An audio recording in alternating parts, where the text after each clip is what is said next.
कल हमारी डिस्कशन हो रही थी, प्राइमरली हमने डिस्कस किया था दैट इज कॉस्ट फ्लो, कि कॉस्ट अकाउंटिंग में जो कॉस्ट की रिकॉर्डिंग है वो कैसे की जाती है। बड़ा बेसिक्स ओवरव्यू हमने लिया था कि हम कॉस्ट को किस अंदाज में रिकॉर्ड करते हैं। कुछ अकाउंट्स मैंने आपसे शेयर किए थे। एक मैंने कहा था जी हम मटेरियल का अकाउंट मेंटेन करते हैं, एक वर्क इन प्रोसेस इन्वेंट्री का अकाउंट होता है, एक लेबर का अकाउंट है, एक फिनिश गुड्स का अकाउंट है। मटेरियल खरीदा जाता है, बल्कि इसको मैं थोड़ा सा अगर मैं वर्किंग को थोड़ा अमेंड करूँ, मैं इस मटेरियल रॉ मटेरियल की जगह मैं इसको मटेरियल का वर्ड देता हूँ, ठीक है। अगर इसका मतलब आपको जल्दी मैं बताऊँ क्यों मैंने किया। मटेरियल खरीदा जाता है तो इस अकाउंट में डेबिट कर दिया जाता है। कैश के अगेंस्ट खरीदा तो कैश से डेबिट आ जाएगा। पेबल क्रेडिट पे खरीदा, उधार पे खरीदा तो पेबल से डेबिट आ जाएगा। तो मटेरियल खरीदा गया, इधर डेबिट हो गया। फिर हमें जैसे ही कोई ऑर्डर वसूल होता है, हम हर ऑर्डर के लिए अलग वर्किंग प्रोसेस अकाउंट मेंटेन करते हैं। वर्किंग प्रोसेस का मतलब प्रोडक्शन शुरू हो चुकी है, रॉ मटेरियल से फिनिश गुड में कन्वर्जन का काम शुरू हो चुका है। जैसे जैसे किसी ऑर्डर के अगेंस्ट कोई कॉस्ट इनकर होगी, डायरेक्ट कॉस्ट, वो डायरेक्ट कॉस्ट इस अकाउंट में हम चार्ज कर देते हैं।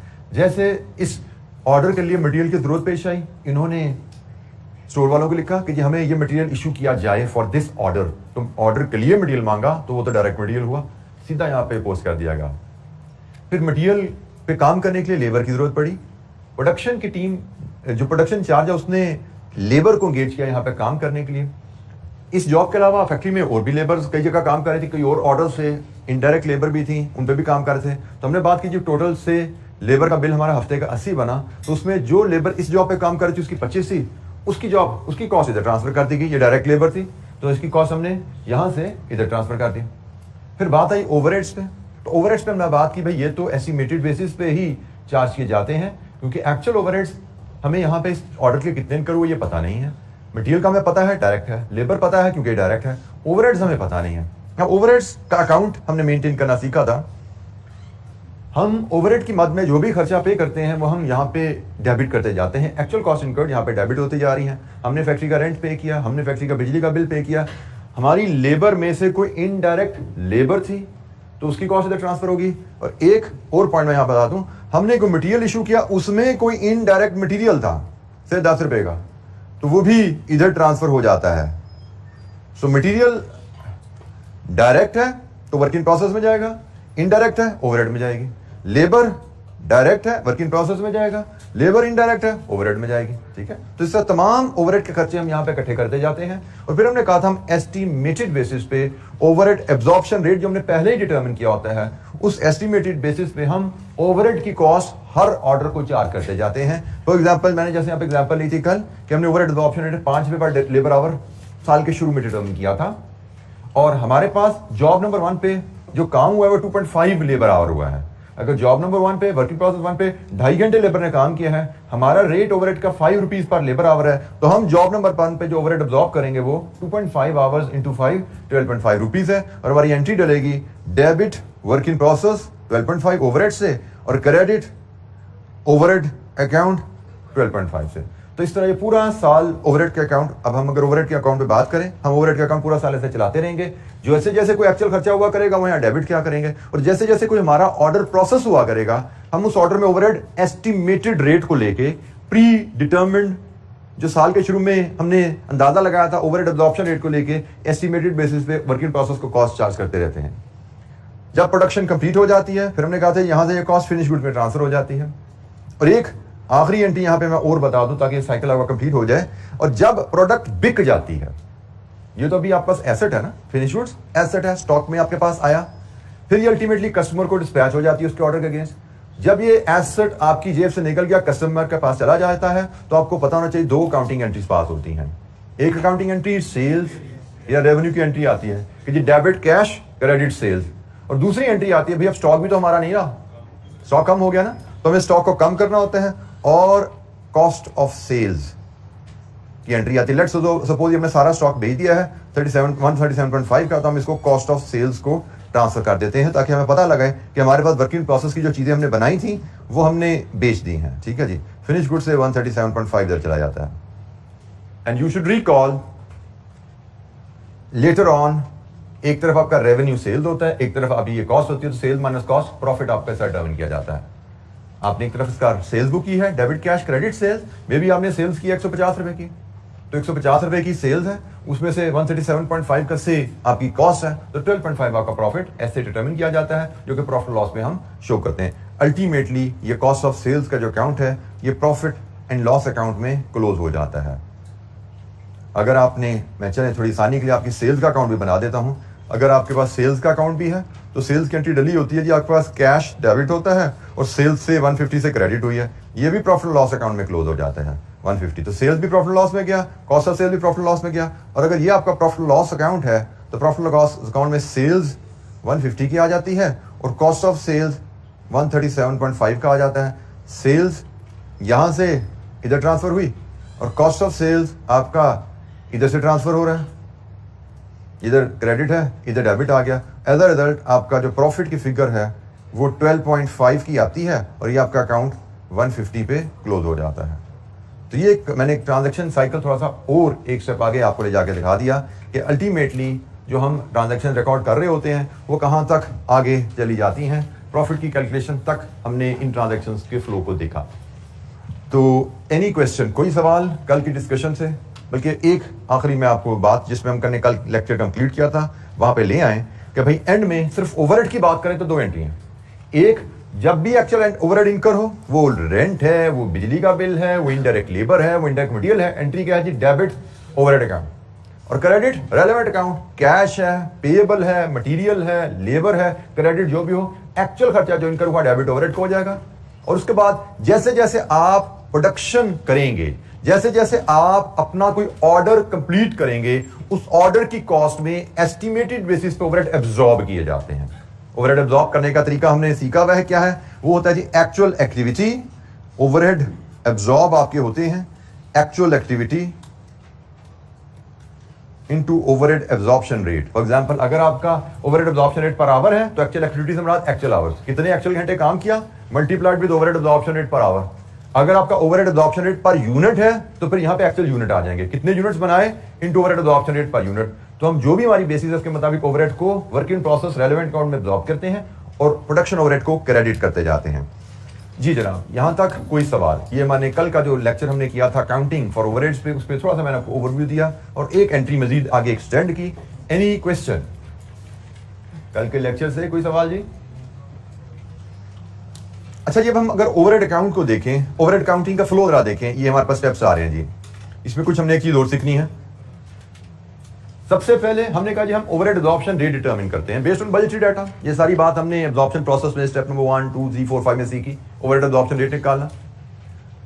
जब ओवरहेड एब्जॉर्प्शन रेट आ जाता है फिर हम ओवरहेड एब्जॉर्ब करते हैं बेस्ड ऑन एक्चुअल एक्टिविटी, मतलब debit work in process, credit overhead absorb करते जाते हैं। ठीक है जी, ये फॉर्मूला भी हमारे पास आ गया। इसके बाद जब साल खत्म होता है फिर एब्जॉर्ब्ड ओवरहेड और एक्चुअल ओवरहेड को कंपेयर किया जाता है। उसके लिए मैं तो फिर आपको इस अकाउंट पे लाता हूं। ओवरहेड का अकाउंट अगर आप देखते हैं तो जनाब ये डेबिट साइड पे एक्चुअल ओवरहेड्स आ रहे हैं और इसकी क्रेडिट साइड पे ओवरहेड एब्जॉर्ब्ड आ रहे हैं, estimated overhead charge to production, या इसको हम ओवरहेड एब्जॉर्ब्ड भी कहते हैं। ओवरहेड एब्जॉर्ब कह लीजिए या estimated overhead cost charge to production कह लीजिए। तो डेबिट साइड पे पूरा साल में आप एंट्री डालते रहे एक्चुअल कॉस्ट की, क्रेडिट साइड पे इसके आप पूरा साल पे एंट्री डालते हैं ओवरहेड एब्जॉर्ब की, एस्टिमेटेड बेसिस पे प्रोडक्शन को चार्ज किया, इस अकाउंट को क्रेडिट कर दिया। अब जनाब साल के एंड पे इन दोनों साइड का टोटल करके कंपैरिजन किया जाता है। देयर इज अ पॉसिबिलिटी आपने पूरे साल में एक्चुअल खर्चा 200 का चार्ज किया और आपने प्रोडक्शन को जो अंदाजे से कॉस्ट चार्ज की वो 180 है, और अल्टरनेटिवली आपने एक्चुअल खर्चे 200 के अगेंस्ट हो सकता है आपने 220 चार्ज कर दिया प्रोडक्शन को। फर्क आ सकता है ना, क्योंकि भाई ये एक्चुअल है, ये एक्चुअल खर्चा है, कितना पैसा जेब से जा रहा है उसके हिसाब से बुक हो रहा है। और ये अंदाजा जो साल के शुरू में हमने रेट का एक अंदाजा लगाया था उसकी बेसिस पे हम अंदाजन कॉस्ट यूनिट्स में ऐड करते जा रहे हैं। साल के एंड पे जरूरी नहीं है कि ये मैच करें, बल्कि शायद जरूरी है कि ये मैच नहीं करेंगे, क्योंकि अंदाजा और एक्चुअल बराबर नहीं हो सकते। वो ऐसे भी हो सकता है कि एक्चुअल खर्चा ज्यादा है, हमने प्रोडक्शन को कम चार्ज किया, उल्टा भी हो सकता है एक्चुअल खर्चा कम है, हमने प्रोडक्शन को ज्यादा चार्ज कर दिया। दोनों सिचुएशंस अराइज हो सकती हैं। सो जनाब हमें साल के एंड पे जो फर्क आ जाता है इसको क्लोज करने की जरूरत होती है, लेकिन उससे पहले एक टर्म हम सीख लें कि जब आप साल के एंड पे कंपैरिजन करते हो एब्जॉर्ब्ड ओवरहेड को जो कि ओवरहेड का क्रेडिट साइड है और एक्चुअल ओवरहेड को जो ओवरहेड अकाउंट का डेबिट साइड है, इनको जब कंपेयर करते हो तो there will be a difference. उस डिफरेंस को क्या कहते हैं? अगर ओवरहेड एब्जॉर्ब्ड की फिगर एक्चुअल ओवरहेड से ज्यादा है तो हम कहते हैं जी ओवर एब्जॉर्प्शन ऑफ ओवरहेड होगी है। ओवर एब्जॉर्प्शन, हमने प्रोडक्शन को ज्यादा ओवरहेड चार्ज कर दिए। और अगर एब्जॉर्ब्ड ओवरहेड एक्चुअल ओवरहेड से कम है तो हम कहते हैं जी अंडर एब्जॉर्प्शन होगी है। अंडर एब्जॉर्प्शन का मतलब हमने प्रोडक्शन को ओवरहेड कम चार्ज कर दिए, ठीक है। So over absorption, under absorption, इन दोनों में से सिचुएशन होने वाली है जब हम एस्टिमेटेड बेसिस पे ओवरहेड्स को प्रोडक्शन पे चार्ज करेंगे। इन दोनों में से कोई एक सिचुएशन अराइज होगी। अगेन इसकी बात भी हम करेंगे, अकाउंटिंग ट्रीटमेंट पे भी हम बात करेंगे कैसे इसकी अकाउंटिंग ट्रीटमेंट करनी है, क्योंकि अल्टीमेटली ओवरहेड का अकाउंट है, एक कॉस्ट का अकाउंट है। और आपको पता होना चाहिए कॉस्ट का अकाउंट साल के एंड पे जीरो होना चाहिए, क्योंकि सारे कॉस्ट के अकाउंट क्लोज हो जाते हैं, जीरो हो जाते हैं। सिर्फ एसेट के अकाउंट और लायबिलिटीज के अकाउंट अगले पीरियड में कैरी किए जाते हैं, कॉस्ट के अकाउंट और इनकम के अकाउंट क्लोज हो जाते हैं। तो factory overhead, production overhead cost का अकाउंट है, और अकाउंट क्लोज होने के लिए डेबिट और क्रेडिट साइड बराबर होनी चाहिए। लेकिन हम देख रहे हैं कि जैसा हम ओवरहेड अकाउंट मेंटेन कर रहे हैं, हो सकता है डेबिट और क्रेडिट बराबर ना आए, या ओवर एब्जॉर्प्शन होगी या अंडर एब्जॉर्प्शन होगी। इन दोनों में से कोई एक तो जरूर होगी, कोई मौजूदा ही होगा कि बराबर हो जाए, ठीक है। इन दोनों में से कोई एक होगी। तो फिर हम या साइड्स बराबर नहीं है, फर्क आ गया, इसको कैसे क्लोज करना है उस पर भी बात करनी है हमें। बट पहले हमें समझना है कि भाई ओवर एब्जॉर्प्शन और अंडर एब्जॉर्प्शन कैसे आई, इसका क्या मतलब है। जी एनी क्वेश्चन, कोई सवाल? It is just the term that we are learning कि भाई ये फर्क आएगा, और फर्क आएगा तो या ओवर एब्जॉर्प्शन कहलाएगा या अंडर एब्जॉर्प्शन कहलाएगा। जी एनी क्वेश्चन? अच्छा, छोटी ये फ्लो तो सारा मैं आपको ऑलरेडी समझा चुका हूं, लिहाजा से हम छोटी सी हमारे पास दो एक्टिविटीज हैं इस ओवरहेड एब्जॉर्प्शन को या ओवर अंडर एब्जॉर्प्शन को लेके। इन एक्टिविटीज की हम जरा कैलकुलेशन परफॉर्म करते हैं, फिर हम दोबारा अकाउंटिंग पे जाएंगे। ओवर अंडर एब्जॉर्प्शन का जो डिफरेंस आ गया, इसकी काउंटिंग हम क्या करते हैं। तो जनाब हमारे पास इलस्ट्रेशन 15 एंड 16 दो बेसिक से इलस्ट्रेशन है एब्जॉर्प्शन के कॉन्सेप्ट को जरा प्रैक्टिस करने के लिए।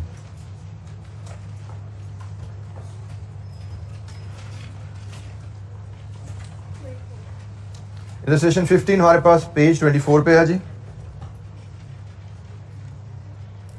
ये इलस्ट्रेशन 15 का डाटा आ गया जी हमारे पास। कैलकुलेट ओवरहेड्स ओवर या under absorbed for the month of August. Over absorbed है या अंडर एब्जॉर्ब्ड है बताइए।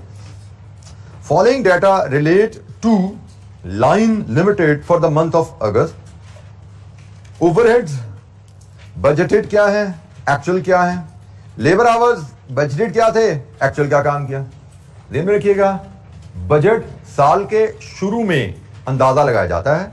ये हमने साल के शुरू में अंदाजा लगाया कि हमारा अगले साल खर्चा कितना होगा, अगले साल हमारे कितने लेबर आवर्स काम होगा, और एक्चुअल रिजल्ट हमें साल के एंड पे मिलता है। ये अंदाजा लगाया था, ये साल गुजर गया, ये साल गुजर गया तो पता लगा ये एक्चुअल खर्चा कितना हुआ और एक्चुअल कितने लेबर आवर्स काम हुआ, ठीक है। तो बजटेड डाटा और एक्चुअल डाटा की आपको नेचर पता होनी चाहिए। अंदाजा जो साल के शुरू में लगाया गया, एक्चुअल कॉस्ट जो साल के एंड पे कंपाइल हुई कि टोटल कितना खर्चा होगा। जी बेटा, साल का अंदाजन खर्चा जो हमने साल के शुरू में लगाया कि अगले साल अंदाजन हमारा डिफरेंट हेड्स में रेंट, बिजली का बिल, सैलरीज, अंदाजन अगले 12 महीने में हमारा खर्चा, या ये महीने का केस अगले महीने में हमारा खर्चा कितना आएगा, ठीक है। ये मंथली बजट की बात हो रही है तो अगले महीने का अंदाजन खर्चा पहली, या हम कहेंगे 31 जुलाई को हमने अंदाजा लगाया है कि अगस्त के महीने में हमारा खर्चा कितना होगा, और ये डिटेल हमें 31 अगस्त की शाम को मिली है कि पूरा महीना गुजर गया, हमारा एक्चुअल खर्चा कितना हुआ है। अंदाजा था इतना होगा, एक्चुअल ज्यादा हो गया।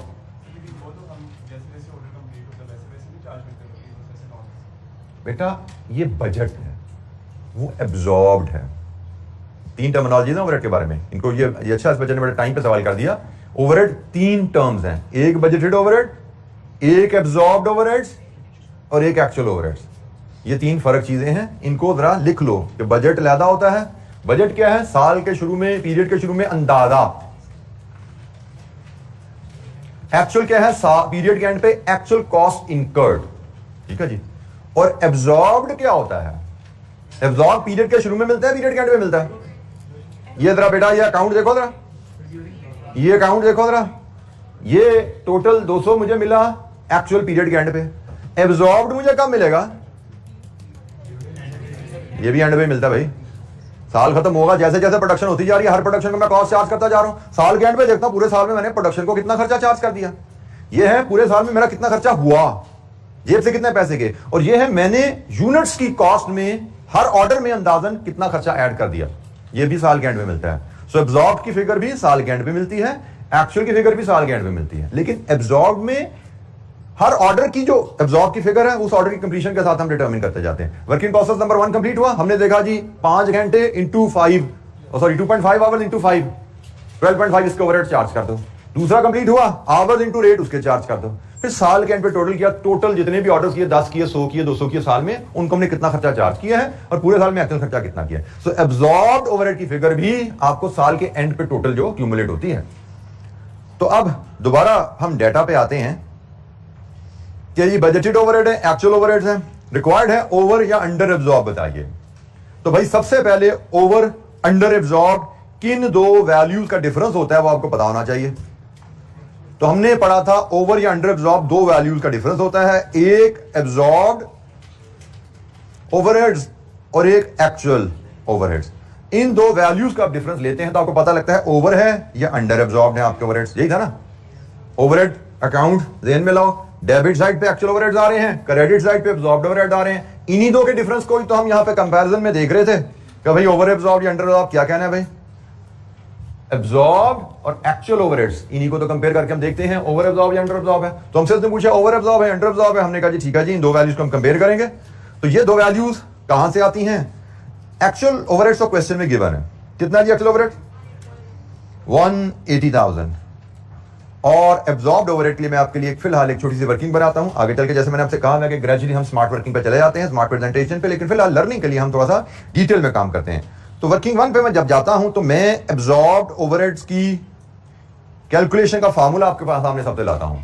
एब्जॉर्ब्ड ओवरहेड का फार्मूला भी हमने पढ़ा था कि एक्चुअल एक्टिविटी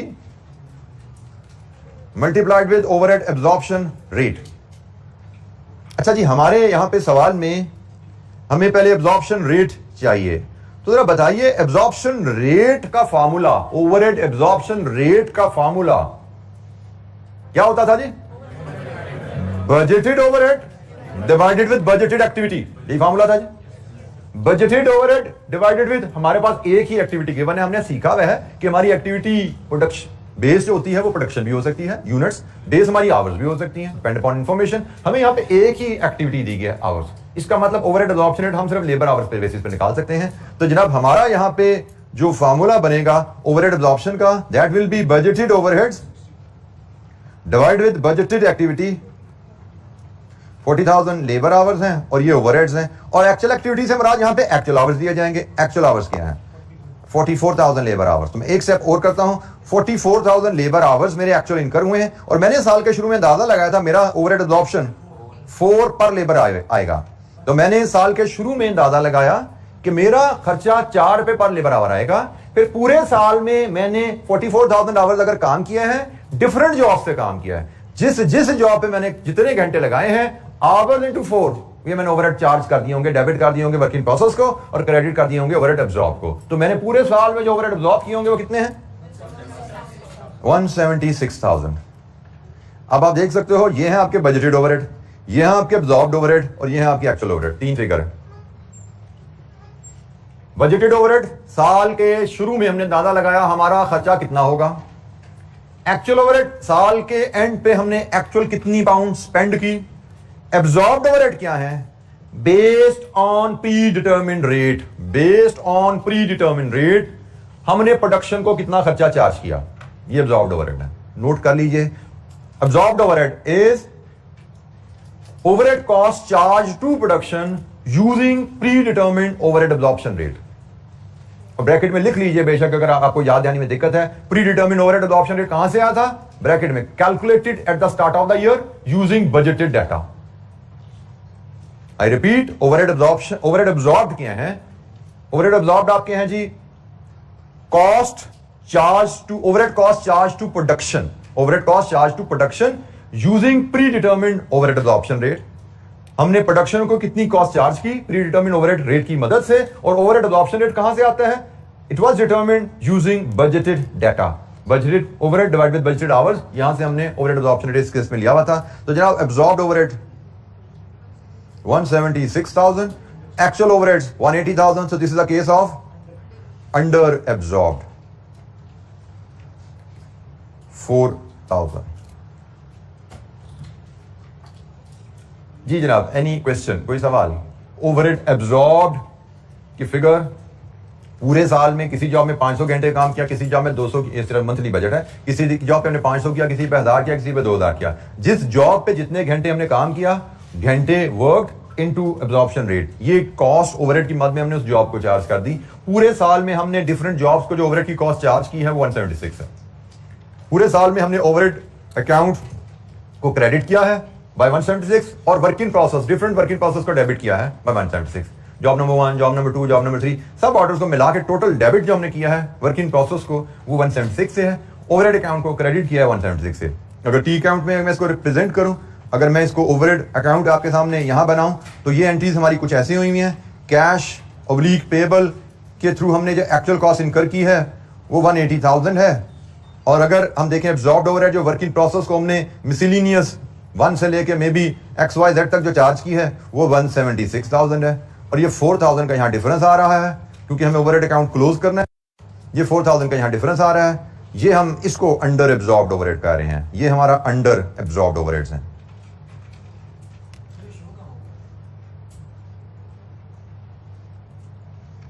बेटा शो ही तो कराया मैंने, किया गया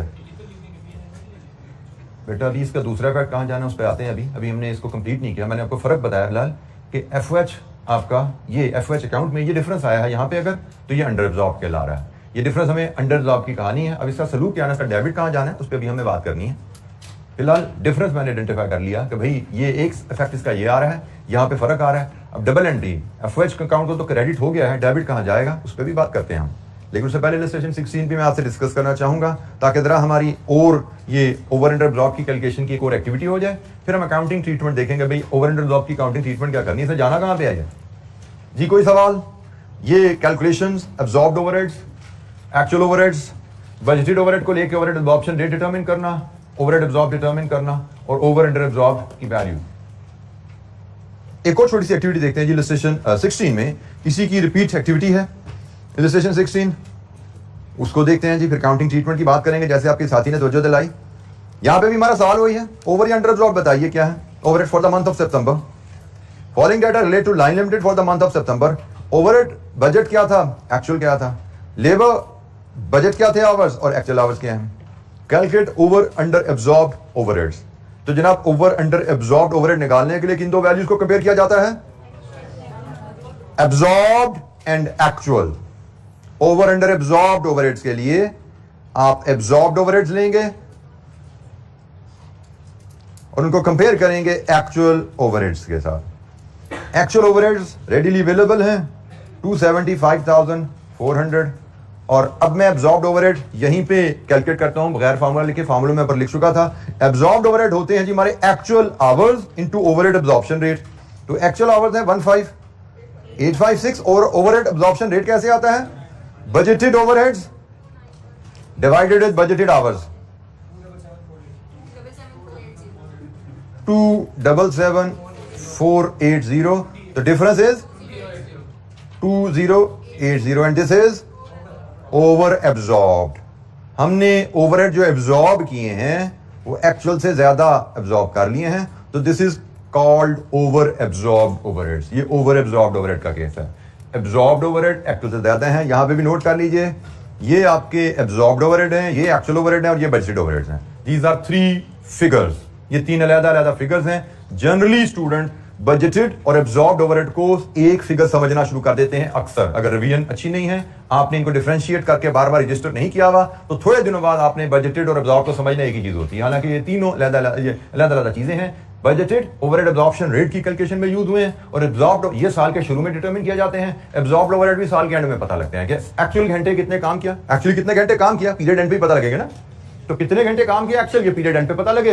रेट हमने साल के शुरू में निकाल लिया हुआ था, तो actual hours work into overhead absorption rate जब करते हैं तो ओवरहेड एब्जॉर्ब्ड की फिगर मिल जाती है। और इसको भी अगर मैं अकाउंट में लेजर अकाउंट में शो करूं, जैसे हमने ओवरहेड का अकाउंट तो देखा ही था, तो एक्चुअल कॉस्ट कैश या पेबल के थ्रू इधर डेबिट होती है, जो कि है इस केस में 275,400। और एब्जॉर्ब्ड ओवरहेड जो वर्क इन प्रोसेस को चार्ज होते हैं से नंबर 1 से लेके एक्स नंबर तक, वो है जी 277,480। और जो डिफरेंस इस दफा आ रहा है वो इस साइड पे आ रहा है 2080, क्योंकि हमने अकाउंट को क्लोज करना है, तो अकाउंट को क्लोज करने के लिए दोनों साइडें बराबर होनी चाहिए। ये जो डिफरेंस है यहाँ पे डेबिट साइड पे अगर आता है तो ये ओवर एब्जॉर्ब्ड होता है।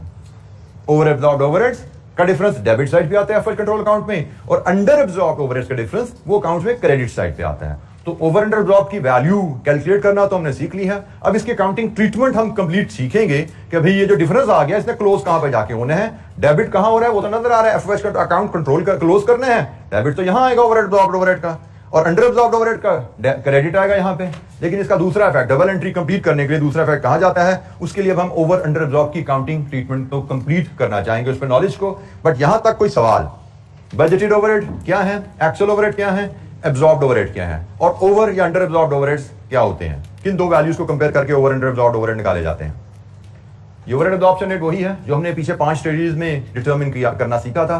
कॉस्ट सेंटर बनाओ, एलोकेशन करो, अपोर्शनमेंट करो, रीअपोर्शनमेंट करो, फिर एब्जॉर्प्शन रेट बनाओ। ये वो एब्जॉर्प्शन रेट बनाना आखिरी स्टेज जो थी, वहां से रेट आ रहा है। उसके आगे हम उसकी अकाउंटिंग पे जा रहे हैं कि एब्जॉर्प्शन रेट जब निकाल लेते हैं हम, फिर अकाउंटिंग क्या करते हैं ओवरहेड्स की, हम उस पर बात हो रही है कि अकाउंटिंग एंट्रीज अभी तक हमने दो ओवरहेड से रिलेटेड 2 एंट्रीज हमने सीख ली थी। एक, जब एक्चुअल ओवरहेड इनकर हो, डेबिट करो ओवरहेड कंट्रोल अकाउंट को, क्रेडिट करो कैश या पेएबल को। दूसरी, जैसे जैसे प्रोडक्शन आप करते हैं, डेबिट करो वर्किंग प्रोसेस को, क्रेडिट करो ओवरहेड कंट्रोल को। ये 2 एंट्रीज में हमने कल बात की थी।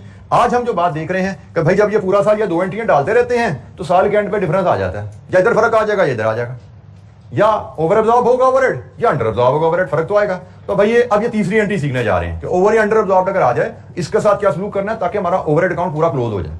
अभी हमने इसको क्लोज नहीं किया, ये तो मैंने एक समझो डिफरेंस निकाला है। ये डिफरेंस को क्लोज कैसे करना है उस पर अभी हमें बात करनी है। ये डिफरेंस क्यों आया, इसकी इंप्लीकेशन क्या है, इसको कैसे क्लोज करना चाहिए हमें। जी, एनी क्वेश्चन, कोई सवाल? जी बेटा,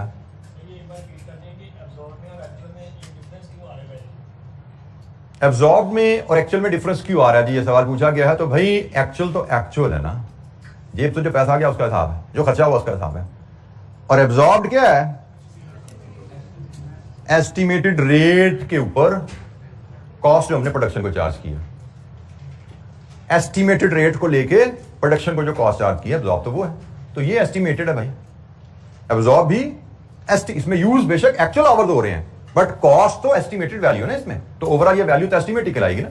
बजट भी एस्टिमेट है, बजट भी एस्टिमेट है क्योंकि वो साल के शुरू में लगाया गया, और ये भी एस्टिमेट के ऊपर बेस्ड वैल्यू है। इसमें आवर जरूर एक्चुअल है लेकिन इसमें जो रेट है ये एस्टिमेट है, ये टोटल एक्चुअल है। इसमें एक्चुअल आवर्स पे एक्चुअल खर्चा कितना आया, ये एक्चुअल आवर्स पे एस्टिमेटेड खर्चा कितना आता, एक्चुअल आवर्स पे एस्टिमेटेड खर्चा है ये, क्योंकि आपने साल के शुरू में एस्टिमेट लगाया है कि जी X रुपीस पर आवर, ये एक्चुअल खर्चा है आया कितना। जी,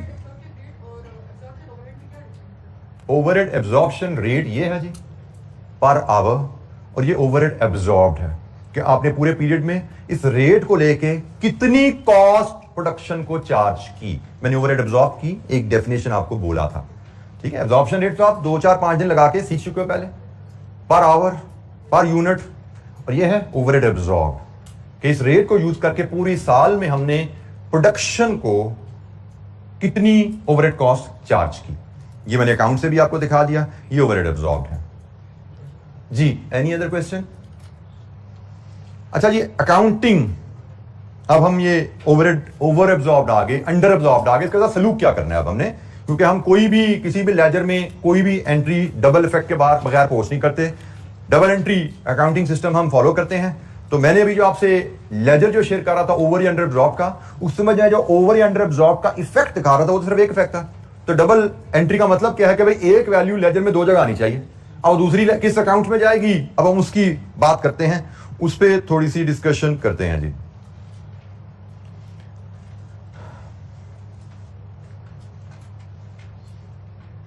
अच्छा जी, ओवर एब्जॉर्प्शन का मतलब क्या है? ओवर एब्जॉर्प्शन का मतलब है कि आपने प्रोडक्शन को जो खर्चा चार्ज किया है वो एक्चुअल से ज्यादा चार्ज कर दिया, यही था ना।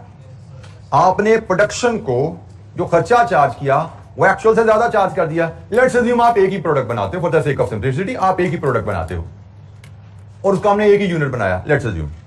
ओवर एब्जॉर्प्शन का मतलब क्या है कि उस एक यूनिट बनाने पे हमारे ओवरहेड लगे 100 रुपए और हमने उस यूनिट की कॉस्ट में ऐड कर दिए 110 रुपए। यही मतलब है ना ओवर एब्जॉर्प्शन का, कि हमारा एक्चुअल खर्चा लगा है 100 रुपया और हमने उस यूनिट में अंदाजन जो ऐड किया वो 110 ऐड कर दिया। This is over absorption. इसको ओवर एब्जॉर्प्शन कह रहे हैं कि एब्जॉर्ब्ड ओवरहेड एक्चुअल से ज्यादा है, और एब्जॉर्ब्ड ओवर क्या है? Overhead cost added in cost per unit, overhead cost added in production cost. तो हमने प्रोडक्शन कॉस्ट में ओवरहेड ज्यादा ऐड कर दिए। इसकी इंप्लीकेशन देखो, ओवर एब्जॉर्प्शन का मतलब क्या हुआ कि over statement of finish goods. Over absorption का मतलब है over statement of finish goods. कैसे भाई? वो यहां से इस अकाउंट से आप फॉलो कर लो, जो कल हमने फिनिश गुड्स का अकाउंट बनाया था, वर्किंग प्रोसेस का अकाउंट बनाया था। ये अगर मैं वर्किंग प्रोसेस में ओवरहेड अकाउंट ज्यादा डाल दूंगा, ये ओवरहेड अकाउंट अमाउंट ज्यादा डाल दी, फॉर एग्जांपल असल खर्चा 10 रुपए था, मैंने 12.5 डाल दिया, दिस इज ओवर एब्जॉर्प्शन ना, कि भाई एक्चुअल खर्चा 10 रुपए इस ऑर्डर में आया, मैंने इसमें 12.5 रुपए ब्लॉक कर दिया, दिस इज ओवर एब्जॉर्प्शन। इसका मतलब क्या है कि मैंने ये जो फिनिश गुड्स 137 या 50 में बेची, असल में 135 की होनी चाहिए थी, यही बात है।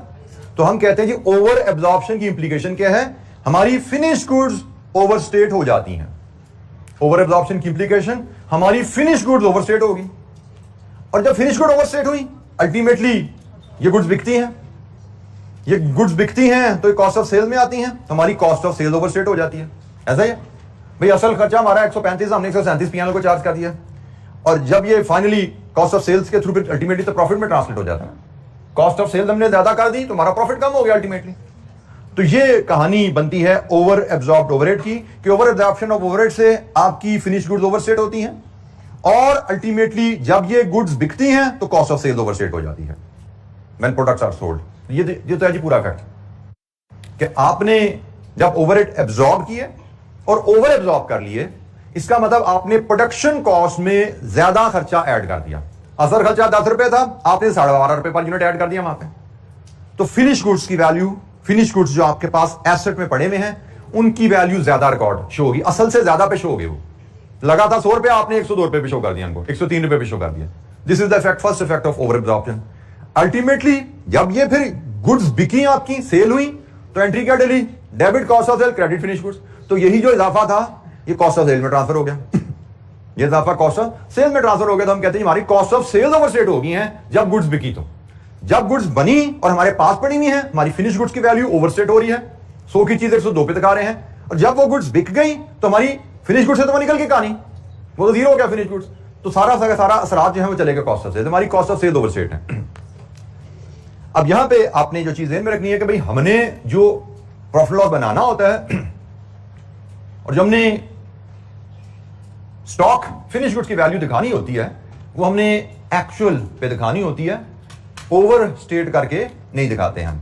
हम उसको ओवर स्टेट 100 की चीज 102 की नहीं दिखाते। वो 100 की 102 की क्यों बन गई? क्योंकि हमने अंदाजन कुछ वर्किंग की थी। लेकिन साल के एंड पे जब हम फाइनेंशियल स्टेटमेंट बना रहे होते हैं, जब हमें पता लग गया है कि फर्क आ गया है, डिफरेंस आ गया है एक्चुअल और एब्जॉर्ब में, फिर हमें उस डिफरेंस को क्लोज करना होता है, ताकि हमारी तमाम फिगर्स एक्चुअल वैल्यूज पे फाइनेंशियल स्टेटमेंट में रिफ्लेक्ट हो।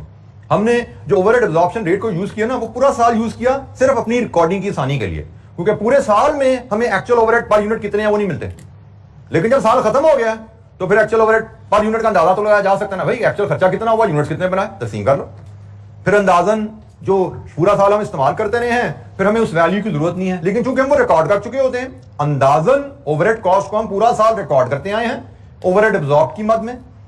साल के एंड पे एक्चुअल ओवरहेड्स हमें मिल गए हैं, तो भाई इनका जो डिफरेंस है ना, उस डिफरेंस को अब हमें क्लोज करना है। ये डिफरेंस आ गया है जो अंदाजे की वजह से हमारे अकाउंट में गलती है, और ये आनी जो सिस्टम को हम फॉलो कर रहे हैं, अंदाजे की वजह से हमारे अकाउंट में गलती आ गई है। अब हमें इस गलती को ठीक करना है।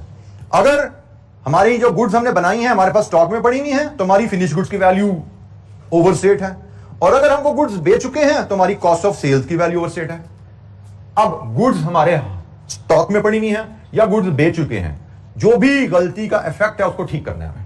ठीक है जी, ओवर एब्जॉर्ब अंडर एब्जॉर्ब हमारे अंदाजे और एक्चुअल खर्चे में डिफरेंस की वजह से आया है, और साल के एंड पे इस डिफरेंस को हमने ठीक करना है हमें, ताकि हमारे अकाउंट जो है वो एक्चुअल जो हमारी कॉस्ट है उसके मुताबिक ठीक हो जाए। और वो ठीक करने के लिए या हमें फिनिश गुड्स को ठीक करना पड़ेगा, अगर हमारे पास गुड्स इन हैंड है तो फिनिश गुड्स को ठीक करेंगे, और अगर हमारी गुड्स बिक चुकी हैं तो कॉस्ट ऑफ सेल को ठीक कर लेंगे। जी, एनी क्वेश्चन, कोई सवाल? Over absorption under absorption is in a way a difference, या कह लो कि एक एरर है जो हमारे इस सिस्टम की वजह से आ जाती है हमारी बुक्स में। हम चूंकि एस्टिमेटेड बेस पे ओवरहेड कॉस्ट चार्ज करते हैं, तो ओवर अंडर एब्जॉर्प्शन एक इनएविटेबल अनअवॉइडेबल एरर है जो हमारे अकाउंट्स में आएगी, और पीरियड एंड पे उस एरर को ठीक करना होता है हमें। अब वो एरर ठीक कैसे होनी है? तो जनाब, अगर तो आपकी सारी की सारी आउटपुट बिक चुकी है, इसका मतलब एरर का सारा असर कहां पे जा चुका है? Cost of. अगर आपकी सारी प्रोडक्शन बिक गई है, इसका मतलब असर जो है गलती का सारा कॉस्ट ऑफ सेल पे जा चुका है। और ओवर एब्जॉर्ब का मतलब होता है cost of sales over state है। Cost of sales is the cost and cost is always the debit. मतलब आपको क्या है कि ओवर स्टेट कॉस्ट का मतलब डेबिट ज्यादा हो गया, वहां पे ज्यादा डेबिट हो गया तो उसको क्रेडिट करना है। और ये डेबिट कहां जाएगा? आप ऑलरेडी देख चुके हो, ओवर एब्जॉर्ब्ड एफओएच अकाउंट में डेबिट नजर आ रहे होते हैं, देखा था ना आपने? यहां पे ओवर एब्जॉर्ब्ड ओवरहेड, ये आपको डेबिट नजर आ रहे हैं, तो डेबिट यहां पे है। क्रेडिट कहां जाएगा? अगर सारी प्रोडक्शन बिक चुकी है, कॉस्ट ऑफ सेल्स कंप्लीट होगी एंट्री, कॉस्ट ऑफ सेल्स में क्रेडिट चला जाएगा इसका। लेकिन अगर आपके सारे यूनिट्स नहीं बिके, कुछ बिके हैं, कुछ स्टॉक में पड़े हैं, तो भाई कुछ क्रेडिट कॉस्ट ऑफ सेल में चला जाएगा, कुछ क्रेडिट स्टॉक में चला जाएगा। फॉर एग्जांपल आधे यूनिट बिक गए हैं तो कॉस्ट ऑफ सेल में ट्रांसफर हो गए, आधे नहीं बिके तो फिनिश गुड में पड़े हुए। तो जो फिनिश गुड में पड़े हुए हैं वो भी ओवर स्टेट है, उनको भी क्रेडिट करके उनकी वैल्यू, क्योंकि फिनिश गुड में पड़े हैं वो एसेट है, एसेट भी डेबिट होता है ना, एसेट की वैल्यू भी डेबिट है। 100 की जगह 102 वहां पे आ रही है वैल्यू, थोड़ा उसको नीचे ले आओ। और कॉस्ट ऑफ सेल्स में जो चले गए हैं वो भी 100 की जगह 102 चले गए वहां पे, उसको भी थोड़ा नीचे ले आओ। तो भाई हम ओवरहेड्स को डेबिट करेंगे और कॉस्ट ऑफ सेल्स और फिनिश गुड्स को प्रोपोर्शनेटली क्रेडिट कर देंगे। क्या आधे यूनिट बिके हैं, आधे इन हैंड है, तो आधा इधर डाल दो, आधा डाल दो, तकसीम कर दो ओवर एब्जॉर्ब की फिगर को। और बाय द वे अगर सारे के सारे यूनिट्स इन हैंड हैं तो debit overhead credit finish goods. क्योंकि भाई हमने देखना है कि हमारे ये ओवर एब्जॉर्प्शन का असर पड़ा कहां पे हुआ है, क्योंकि पहले ओवर एब्जॉर्प्शन का असर जब प्रोडक्शन कंप्लीट होती है सारे का सारा फिनिश गुड्स में जाता है, फिर जब फिनिश गुड्स बिकती हैं तो फिर वो गलती का असर कॉस्ट ऑफ सेल में जाता है। तो अगर हमारी सारी की सारी प्रोडक्शन फिनिश गुड्स में पड़ी हुई है तो हम एंट्री डालेंगे सिर्फ एक, सारी की सारी फिनिश गुड्स में पड़ी हुई है, हम एंट्री डालेंगे जनाब के आप डेबिट करो ओवरहेड्स को, क्रेडिट कर दो फिनिश गुड्स को। सारी की सारी प्रोडक्शन बिक चुकी है, डेबिट करो ओवरहेड को, क्रेडिट करो कॉस्ट ऑफ सेल को। लेकिन अगर कुछ बिकी है, कुछ इन हैंड पड़ी हुई है, तो ओवरहेड्स तो डेबिट होने ही होने हैं, उसने तो डेबिट होने हैं, क्योंकि ओवरहेड अकाउंट को हमने जीरो करना है, डेबिट क्रेडिट उसका बराबर करके उसको खत्म करना है, उसने डेबिट होने। क्रेडिट यहां पे आप तकसीम कर देते हैं। जी जनाब, एनी क्वेश्चन, कोई सवाल? और बिल्कुल रिवर्स इसका मिरर हम अंडर एब्जॉर्प्शन के लिए डिस्कस करते हैं। जो ओवर एब्जॉर्प्शन में डिस्कशन हुई ना, इसका बिल्कुल मिरर डिस्कशन अंडर एब्जॉर्प्शन की है। Any question? ओवर एब्जॉर्प्शन की इंप्लीकेशन फिनिश गुड्स पे और गुड्स के बिकने पे इसकी इंप्लीकेशन कॉस्ट ऑफ सेल्स पे आती है। ओवर एब्जॉर्प्शन की रेक्टिफिकेशन एंट्री हम क्या डालते हैं? एब्जॉर्प्शन सिस्टम को फॉलो करने की वजह से हमारे सिस्टम, हमारी काउंटिंग सिस्टम में जो एरर आ जाती है, डिफरेंस, उसको कैसे ठीक किया जाता है। अगर सारी गुड्स बेच दी हैं तो एंट्री क्या होगी, अगर पार्शली बेची है, पार्शली इन हैंड है, तो एंट्री क्या है? एनी क्वेश्चन, कोई सवाल? अच्छा जी, यही डिस्कशन हम एक तरह अंडर एब्जॉर्प्शन के लिए भी करते हैं। मिरर डिस्कशन है, मैंने बता तो दिया, आसान है आपके लिए समझना, लेकिन फिर भी हम इसके डिस्कशन करते हैं। अंडर एब्जॉर्प्शन का मतलब क्या है? कभी असल खर्चा हमारा 100 रुपया है, लेकिन हम प्रोडक्शन को हमने 98 चार्ज कर दिया, दिस इज अंडर एब्जॉर्प्शन। मतलब असल खर्चा प्रोडक्ट में हमने 100 रुपये ऐड करना था, हमने 98 चार्ज किया, जिसकी वजह से हमारी फिनिश गुड्स इन्वेंट्री की वैल्यू अंडर स्टेट होगी। 100 की जगह 98 चार्ज हो गए ना, वहां पे कॉस्ट पर यूनिट कम होगी। असल कॉस्ट में 100 ऐड करना था, हमने अंदाजे से 98 ऐड किया, तो फर्क आ गया, साल के एंड में पता लग गया। तो हमारी फिनिश गुड्स हमें पता लगा कि हमने जो प्रोडक्शन कंप्लीट करके फिनिश गुड्स को ट्रांसफर किया उसकी कॉस्ट कम है एक्चुअल से, और जब वो प्रोडक्ट बिक जाएगी तो इसका मतलब हमारी कॉस्ट ऑफ सेल भी अंडर स्टेट हो रही है। असल कॉस्ट ऑफ सेल में 100 रुपए का खर्चा जाना चाहिए था ओवरहेड की मद में, लेकिन वो हमारे अंदाजे की वजह से कम चला गया। सो अकॉर्डिंगली इसकी एंट्री आप देख रहे हैं कि इन्वेंट्री को डेबिट कम गया, यही बात कर रहे हैं ना, फिनिश गुड्स को डेबिट कम वैल्यू हुई, तो आपने ये एंट्री ठीक करनी है, तो फिनिश गुड्स को डेबिट मजीद करना है। और इसके लिए आप यहां पे देख सकते हो क्रेडिट कहां जा रहा है अंडर एब्जॉर्ब का। अंडर एब्जॉर्ब का क्रेडिट जाता है सारे का सारा ओवरहेड में, क्योंकि ये क्रेडिट होगा तो अकाउंट जीरो होता है ना। तो अंडर एब्जॉर्ब्ड ओवरहेड का क्रेडिट तो ओवरहेड में आ रहा था, डेबिट जाएगा अगर आपकी सारी प्रोडक्ट इन हैंड है फिनिश गुड्स में, अगर आपकी सारी प्रोडक्ट बिक चुकी है कॉस्ट ऑफ सेल्स में, अगर partly in hand partly cost बिक चुका है तो तकसीम कर देंगे। ओवर अंडर ड्रॉप को हम इस तरह ट्रीट करेंगे, ठीक हो गया जी। तो ये काउंटिंग एंट्री का कॉन्सेप्ट भी हमने देखा कि ये आपके सामने अंडर ड्रॉप की एंट्री है कि भाई अगर सारी आउटपुट बिक चुकी है तो आपने क्रेडिट तो अंडर ड्रॉप ओवरहेड अकाउंट को ही होते हैं, डेबिट कॉस्ट ऑफ सेल को जाएगा, क्योंकि अंडर ड्रॉप का मतलब कॉस्ट ऑफ सेल अंडरस्टेटेड है, मतलब कॉस्ट में डेबिट कम आया हुआ है। कॉस्ट अंडरस्टेट होने का मतलब कॉस्ट अकाउंट में डेबिट कम आया है तो कॉस्ट अकाउंट में डेबिट पूरा कर दो, क्रेडिट चला जाता है ओवरहेड में। और ये फिर अगर आपकी पार्टली गुड्स बिकी हैं, पार्टली इन हैंड है, तो आपने क्रेडिट तो ओवरहेड को करना है, कुछ debit proportionately cost of sale को चला जाता है, कुछ debit proportionately finish goods inventory को चला जाता है। जी जनाब, any question? Over under absorbed क्या होते हैं? ओवर अंडर एब्जॉर्ब्ड की अकाउंटिंग ट्रीटमेंट क्या है? अच्छा जी, हैविंग सेड दिस थिंग, चलिए एक पहले इलस्ट्रेशन एग्जांपल देखते हैं। ये एग्जांपल हम रिव्यू करते हैं, उसके बाद फिर एक लास्ट सेंटेंस बोल के हम आज का सेशन क्लोज करेंगे। ये एग्जांपल बड़ी सिंपल सी एग्जांपल है जी। ये जो ओवर अंडर एब्जॉर्ब की एडजस्टमेंट को लेकर छोटी सी एक्टिविटी है, क्योंकि ये बहुत ज्यादा कोई कॉम्प्लिकेटेड चीज है नहीं, एक छोटी सी एक्टिविटी है। ये एग्जांपल है जी। Assume that following production data relates to the month of July of A limited. Production overhead absorbed 200,000, production overhead actual 260,000। अभी आपको सारी चीजें समझ आनी चाहिए। एब्जॉर्ब कहां से आते हैं? Actual activity into overhead absorption rate से आए हैं। 2 लाख एब्जॉर्ब किए हैं, 2,60,000 एक्चुअल खर्चा हुआ है, तो हम यहां से देख रहे हैं हमारा अंडर एब्जॉर्ब्ड है। ठीक है जी, अंडर एब्जॉर्ब्ड है 60,000। प्रोडक्शन ड्यूरिंग द पीरियड, इस पीरियड में आपने 30,000 यूनिट्स बनाए, and closing stock out of the current period production इस 30,000 यूनिट बनाए। इस 30,000 में से स्टॉक में कितने पड़े हुए हैं? 26। इसका मतलब सोल्ड कितने हैं? 26,000। ये इन हैंड है, ये यूनिट सोल्ड है। ये फिनिश गुड्स में पड़े हुए हैं, इनकी कॉस्ट फिनिश गुड्स में पड़ी हुई है, और इनकी कॉस्ट कॉस्ट ऑफ सेल में पड़ी हुई है। यही सीखा था ना, जो यूनिट बिक जाते हैं उनकी कॉस्ट हम फिनिश गुड्स से कॉस्ट ऑफ सेल में ट्रांसफर कर देते हैं। बल्कि पहला स्टेप क्या है? जब यूनिट बनते हैं तो इनकी कॉस्ट वर्क इन प्रोसेस से फिनिश गुड्स में आती है, फिर जो यूनिट्स बिकते हैं उनकी कॉस्ट फिनिश गुड्स से कॉस्ट ऑफ सेल में चली जाती है। इसका मतलब जो यूनिट नहीं बिके उनकी कॉस्ट फिनिश गुड्स में पड़ी रहेगी। तो 4,000 यूनिट की कॉस्ट फिनिश गुड्स में पड़ी हुई है, 26,000 यूनिट की कॉस्ट कॉस्ट ऑफ सेल में जा चुकी है। तो अकॉर्डिंगली हमें जो ये अंडर एब्जॉर्ब्ड ओवरहेड है इसको तकसीम करना है इस रेशो में। ऐसा ही है ना? ये टोटल अंडर एब्जॉर्ब्ड कितने यूनिट के ऊपर है? ये 30,000 यूनिट्स पे हमने कॉस्ट चार्ज की है और हमने कम चार्ज कर दी। 30,000 यूनिट्स में हमने कॉस्ट 60,000 कम चार्ज कर दी। एक्चुअल खर्चा इन 30,000 यूनिट बनाने पे 2,60,000 आया। हमने इन 30,000 यूनिट्स पे जो कॉस्ट चार्ज कर दिया वो 2 लाख चार्ज कर दिया। तब हमने इन 30,000 यूनिट्स पे 60,000 मजीद चार्ज करना है। ऐसा ही है जी, 60,000 मजीद चार्ज करना है। लेकिन इन 30 में से 26 इधर आ चुके हैं, 4 इधर पड़े में हैं, तो 60,000 को 26 और 4 में तकसीम कर देंगे और अकाउंट्स हम अकॉर्डिंगली मैनेज कर लेंगे। तो ये आप देखते हैं जी, अंडर एब्जॉर्ब्ड ओवरहेड्स हैं, ये एंट्री है जी। क्रेडिट तो ओवरहेड कंट्रोल नहीं होना है। ऐसा ही है जी, अंडर एब्जॉर्ब्ड ओवरहेड है, क्रेडिट तो ओवरहेड अकाउंट नहीं होना है। तो क्रेडिट होना है ओवरहेड अकाउंट ने। डेबिट 26,000 यूनिट्स के लिए 60,000 इंटू 26/30 कॉस्ट ऑफ सेल में गया, 60,000 इंटू 4/30 फिनिश गुड्स में गया। प्रोडक्शन ओवरहेड्स कह लो, फिक्स प्रोडक्शन ओवरहेड कह लो, एक ही बात है। आपको मतलब फिक्स प्रोडक्शन ओवरहेड के लिहाज से भी एंट्री कर सकते हैं, हम टोटल प्रोडक्शन ओवरहेड के हिसाब से भी ये ट्रीटमेंट करते हैं। ठीक है, ये टोटल के लिए बात कर लें या फिक्स के लिए बात कर लें, एक ही बात है, इसमें कोई डिफरेंस नहीं आएगा। फिक्स प्रोडक्शन के रेफरेंस से भी बात हो सकती है, टोटल प्रोडक्शन रेफरेंस के से भी बात हो सकती है। इसको अगर आप आसानी करिए, ऊपर क्योंकि प्रोडक्शन ओवरहेड्स की बात ही आ रही है, तो इसको फिक्स को यहां से क्रॉस कर दीजिए। मुझे लगता है इसको हम फॉर दिस पर्टिकुलर एग्जांपल इसको हम टाइपो भी ले सकते हैं, क्योंकि ऊपर सिर्फ प्रोडक्शन ओवरहेड्स कहा जा रहा था, तो आप फॉर दिस एग्जांपल आप इसको टाइपो भी कह सकते हो।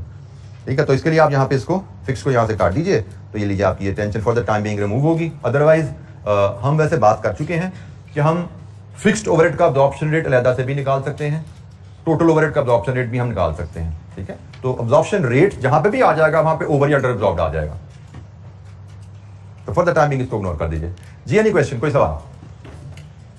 अच्छा जी, एक अब लास्ट सेंटेंस जो मैंने कहा था जिसको हम करके इस जुमले को क्लोज करेंगे। इस चैप्टर में हमारी डिस्कशन, इस चैप्टर पे डिस्कशन ऑलमोस्ट हमारी क्लोज है। कल शायद एक इलस्ट्रेशन इसकी है, वो देखेंगे। उसके बाद हम पास पेपर क्वेश्चन कुछ मजीद करेंगे, 4-5 पास पेपर क्वेश्चन इस चैप्टर के वो करने हैं, और फिर हमने एक्टिविटी बेस्ड कॉस्टिंग जो कि ओवरहेड की एक्सटेंशन है उसको डिस्कस करना है। ये चैप्टर खत्म हुआ है, ओवरहेड पे भी डिस्कशन हमारी खत्म नहीं हुई। एक लास्ट सेंटेंस जो मैं आपसे बोलना चाह रहा था वो ये है जी, आल्दो अभी हमने डिस्कशन की कि अगर हमारी पार्ट ऑफ प्रोडक्शन बिकी है और part of the production in hand है, तो हम ओवर या अंडर एब्जॉर्ब को कॉस्ट ऑफ सेल्स और फिनिश गुड्स में तकसीम कर देते हैं, जैसे अभी हमने एग्जांपल देखी। लेकिन there is another alternative option as well. Alternative treatment क्या है? कंपनी में adopt a policy of closing all over under absorbed overheads to cost of sales. Unit बिके हैं या नहीं बिके, इसकी टेंशन में जाए बगैर ये भी एक अल्टरनेटिव पॉलिसी होती है कि ओवर अंडर एब्जॉर्ब की फिगर निकालो और सारी की सारी कॉस्ट ऑफ सेल को क्लोज कर दो, तकसीम ना करो, बिके या नहीं बिके चक्कर में पड़ी ना। बेशक सारे के सारे हाथ में है, ओवर एंड एब्जॉर्ब को आप कॉस्ट ऑफ सेल्स को चार्ज कर दें। हमें क्वेश्चन में इंडिकेशन दी जाएगी अबाउट द पॉलिसी, ये आप ध्यान में रखिए।